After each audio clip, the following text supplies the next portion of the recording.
여러분들을 향한 하나님의 은혜의 포커스가 있다니까요. 레아는 늘 자기가 없다고 생각했는데 온 사람들이 아는 거예요. 어떻게 네가 그 환경 속에서 애를 가질 수 있냐는 거예요.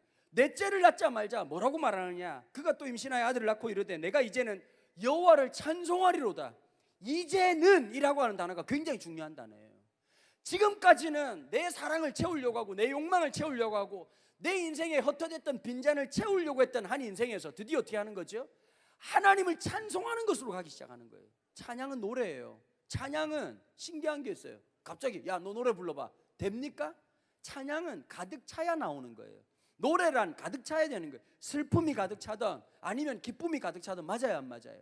여러분, 레아의 인생에 남편의 사랑은 채워지지 않았어요.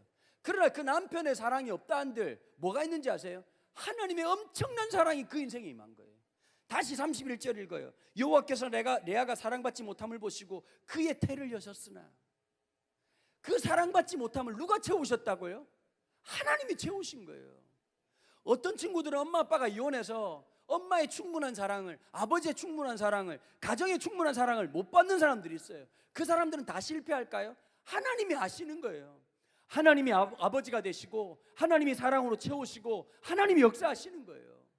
여러분 인생 속에서 여러분들이 비어있는 것 때문에 힘들어하세요? 하나님이 원하시는 게 있어요.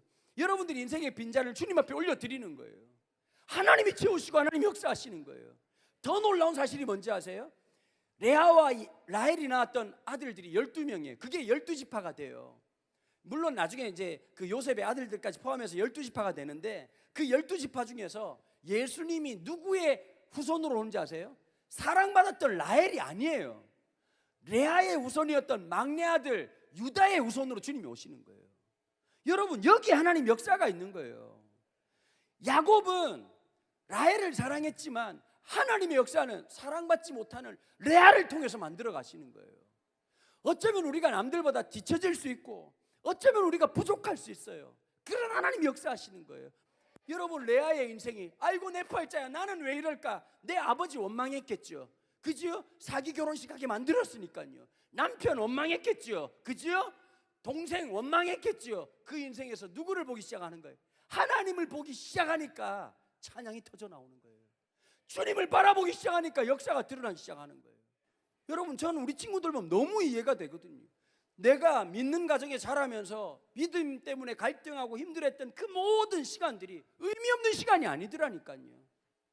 내 아픔과 내 눈물과 상실감이 이 땅을 살아가는 수많은 청소년들, 교회 안에 있는 수많은 청소년들이 겪고 있는 그 마음이더라니까요.